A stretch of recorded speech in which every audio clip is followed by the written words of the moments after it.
আলহামদুলিল্লাহ সুম্মা আলহামদুলিল্লাহ সুম্মা আলহামদুলিল্লাহ। সিংহের কথা বলতে বলতে সিংহের মুক্তির খবর চলে এসেছে। ওই যে বললাম সেই সকাল থেকে অপেক্ষায় আছি যে কখন আসল সুসংবাদটা আসবে, আসলেই আমাদের সিংহ কারা মুক্ত হবে। আল্লাহ তাআলা হযরতকে নিরাপত্তার চাদরে আবৃত করে দেখ। আল্লাহ তাআলা মাওলানা মামুনুল হক নামটাকে একেবারে ইতিহাসের পাতায় স্বর্ণের দ্বারা অলঙ্কৃত করে দেখ। আল্লাহ তাআলা আগামী দিনের রাহবার এবং কায়েদে মিল্লাতের অবর্তমানে এই খলিফায়ে বাবুনগরী, আল্লামা বাবুনগরী নাই আজকে, কিন্তু আল্লামা বাবুনগরীর এই খলিফাকে আল্লাহ জামানার কায়েদে মিল্লাত হিসেবে কবুল করুন। আমরা কওমি ওলামায়ে কেরাম বর্তমানে যে নেতৃত্ব সংকটে আছি, এখনো কিছু মানুষকে নিয়ে আসলেই বড় স্বপ্ন দেখি, বড় স্বপ্ন।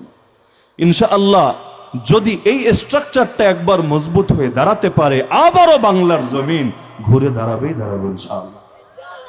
মুরব্বীদের মধ্যে আমির হেফাজত আল্লামা মুহিবুল্লাহ বাবুনগরী আর হযরত পীর সাহেব মধুপুরী দামাত বারাকাতুহুমুল আলিয়া, তাদেরকে দেখলে তো মাঝে মধ্যে নিজেই চিন্তায় পড়ি, মনে হয় আমাদের চাইতে তারা আরো বড় নওজোয়ান, বয়স যদিও 80+, কিন্তু তাদের হিম্মত দেখলে, সাহসিকতা দেখলে সুবহানাল্লাহ, এই বয়সে যে জজবা, এমনকি এই বয়সে এত এত কোরবানিও যাদেরকে টলাতে পারে না।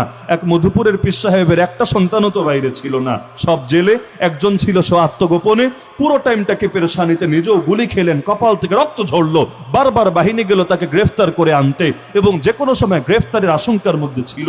কিন্তু এর মধ্যে এমন এমন বাক্য বলে, এগুলো যদি আমাকে কপি পেস্ট করতে বলেন, কপি পেস্ট মানে বুঝেন যে হুজুর যা যা বলেছেন খালি আপনি হুবহু উল্লেখ করবেন, তাও আমার শরীরের পশমগুলো দাঁড়িয়ে যেতে পারে যে এত বড় হিম্মত আমার নাই, সবগুলো আমি এখানে উল্লেখ করব। তো এরকম মুরব্বীরা যতদিন আছেন, আর নওজোয়ানদের মধ্যে বিশেষ করে শেখুল হাদিস ইবনে শেখুল হাদিস আল্লামা মামুনুল হক, আল্লাহ তাআলা তাকে নিরাপত্তার চাদরে আবৃত রাখুক। ক্ষুদ্র কারাগার থেকে বৃহৎ কারাগারে স্বাগতম। বৃহৎ কারাগার কেন বললাম জানেন? অনেকে মনে করে যতদিন কাশিমপুরে থাকে ওইটাই মনে হয় কারাগার, কিন্তু না রে ভাই, হক্কানি আলেমদের জন্য কাশিমপুর আর কেরানীগঞ্জ যেমন কারাগার, বাইরের জগতের চাইতে আরো বড় কারাগার। যারা বের হন, একদিকে তো শারীরিক অসুস্থতার পেরেশানি তো থাকেই, আর একদিকে মাসের বড় একটা সময় তো যায় কোর্টের বারান্দায় হাজিরা দিতে দিতে। এই যে গরমের মধ্যে এটা যে কি ভোগান্তি।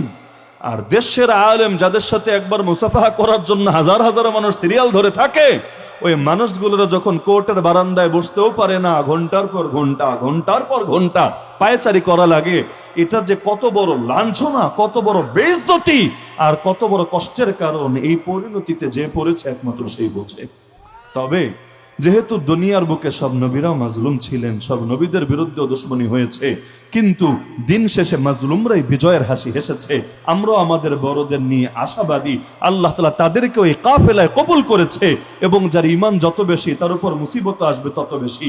ধরেন আমরাও তো কারাগারে ছিলাম, তবে 22 রমাদান গ্রেফতার হলাম, 1 রমাদান মুক্ত হলাম, প্রায় 1 বছরের কাছাকাছি। সেই হিসাবে মাওলানা মামুনুল হক সাহেব খাটলেন এইবারে 3 বছর আরো 2 মাস। তার মানে এর আগে যা খেটেছেন সব মিলালে সংখ্যাটা কত বেশি। তবে এর মানে এটা না যে তারা পিছিয়ে গিয়েছেন, বরং এর মানে এটা আল্লাহ তাদের ঈমানকে আরো বেশি কবুল করেছেন। কারণ হাদিসে আছে ইউবতালার রাজুলু বিহাসাবি দীনিহি, প্রত্যেকের দিনদারি আর ঈমান অনুপাতে তার উপর মুসিবতে আসবে। আল্লাহ আমাদের বড়দেরকে ঈমানও দিয়েছেন বেশি, মুসিবত এসেছে বেশি। পরীক্ষা যখন শেষ হবে, রবের ঘোষণা চলে আসবে, ওয়াজআলনাহুম আইম্মাতান ইয়াহদুনা বিআমরিনা লাম্মা সাবারু ওয়া কানু বিআয়াতিনা ইউকিনুন। বান্দা যখন সবরের পরিচয় দিবে আর প্রচন্ড মুসিবতে পড়েও রবের আয়াতের উপর ঈমান আর ইয়াকিন রাখবে, আল্লাহ তাদেরকে জাতির নেতা বানাবেই বানাবে। টিটকারি মারনেওয়ালারা এখন কই যাবে? 501 বলে বলে যারা টিটকারি মেরেছিল, সাউন্ড গ্রেনেড বলে যারা হুঙ্কার ছুড়েছিল, এতকাল পর্যন্ত বাঘের অনুপস্থিতিতে শিয়ালরা লেজ নাচিয়ে নাচিয়ে যে মাস্তানি করেছিল, আমার আসলে দেখতে খুব মন চাচ্ছে আগামী দিনে তারা কোথায় গিয়ে লুকাবে। আমি কারো অন্তরে আঘাত দিতে চাচ্ছি না, তবে মুমিন আর মুনাফিক পার্থক্য হওয়ার সময়ও চলে এসেছে। উহুদ যুদ্ধে নবী বের হয়েছিলেন 1000 জনকে নিয়ে, মাঝখান থেকে 300 জন কিন্তু নাই হয়ে গিয়েছে। এই 300টা কিন্তু মুনাফিক ছিল চিহ্নিত ভাবে।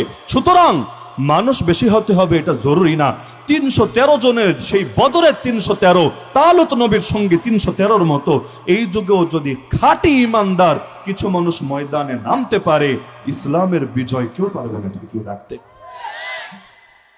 তো মাওলানা মামুনুল হক সাহেবের জবানে, সাখাওয়াত হোসেন রাজি সাহেবের হিম্মতে, মাওলানা হারুন ইজহার সাহেবের মতো উম্মার দরদে, আর আমাদের মুরব্বীদের, এই নেতৃস্থানীয় মুরব্বীদের ছায়াতলে আমি এখনো আশাবাদী এই যাতে শীঘ্রই ঘুরে দাঁড়াবে ইনশাআল্লাহ। পর্যন্ত মানুষ কওমি ওলামায়ে কেরামকে নিয়ে সবচেয়ে বেশি আশা করে। এই যে ফরিদপুরের পঞ্চপল্লীতে একটা ঘটনা ঘটে গেল, অতীতেও এরকম যতবার বিপর্যয় এসেছে দেখবেন মানুষ কিন্তু কওমি আলেমদের ডাকের অপেক্ষায় প্রহর গুনেছে, যে আমাদের আলেমরা যদি ডাক দেয়, আরে শুধু কওমির হুজুররা ডাক দিলে কওমির মানুষরাই নামে তা না, এই দেশের মানুষরা দল মত নির্বিশেষে সকলে তাদের ডাকে কাফনের কাপড় গায়ে দিয়ে পর্যন্ত ময়দানে নামে।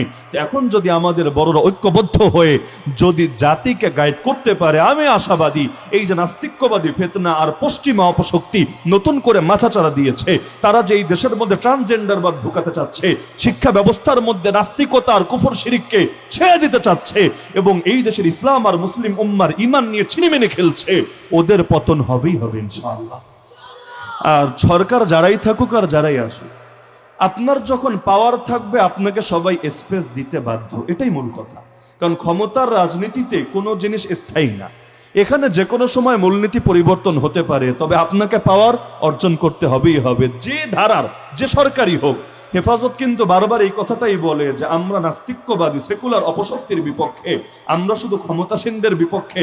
বিষয়টা এমন না, কারণ ক্ষমতায় থেকে কেউ যদি দ্বীনের খাদেম হয়ে যায় তার সাথে দুশ্মনী রাখার কোনো অর্থ আছে?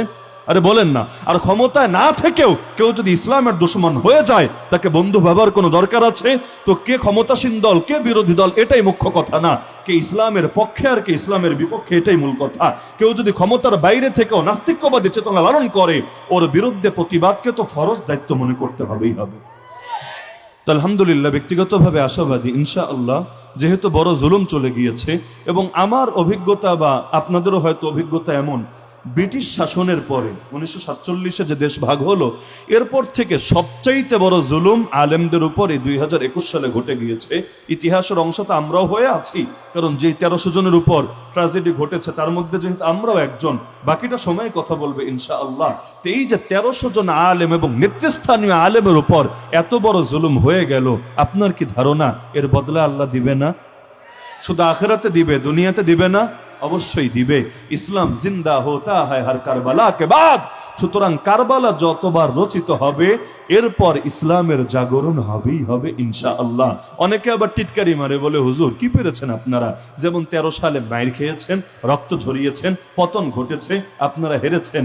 না রে ভাই, যদি এটাকে আপনি হারা বলেন তাহলে কারবালার ময়দানেও ইমাম হোসাইন হেরেছে, 2 দিন পরেই ফতোয়া আপনি দিতে বাধ্য হবেন, বলবেন কারবালার সাথে এটাকে মিলাচ্ছেন। না, মিলাচ্ছি না। আমি যদি বলি বাংলাদেশের ক্রিকেট টিমের খেলোয়াড়রা টাইগার, এর মানে তাদের ল্যাঞ্জা খুঁজতে হবে প্যান্ট খুলে, বিষয়টা এমন না। কারণ উপমা দিলে উপমা সব দিক থেকে একরকম মিল হয় না। যেহেতু টাইগার বলেছে, হুজুর ল্যাঞ্জা তো থাকবেই, ল্যাঞ্জাটা কই লুকায় রেখেছে খুঁজে তো বের করতে হবেই, না ল্যাঞ্জা খোঁজার দরকার নাই, এখানে বিশেষ একটা বিবেচনায় মূল্যায়নটা করা হচ্ছে। তো এই যে 13 সালে শাহাদাতের খুন ঝরেছে, আমরা রাজনৈতিকভাবে হেরেছি কথা সত্য, সাংস্কৃতিকভাবে হারি নাই। সাংস্কৃতিকভাবে বাংলাদেশে নাস্তিকতার পতন ঘটেছে। এর আগে নাস্তিকরা যেভাবে প্রকাশ্যে নবীকে গালি দিত, ব্লগের মধ্যে আল্লাহর নবী এমনকি রব্বুল আলামিনের শানে পর্যন্ত গুস্তাখি করত, পুরো ইতিহাসটাই ঘুরে গিয়েছে। শাহবাগী শব্দটা তখন ছিল একটা বুলি, এমনকি কোনো হুজুরও পর্যন্ত নিজের গিয়ে শাহবাগী দাবি করত।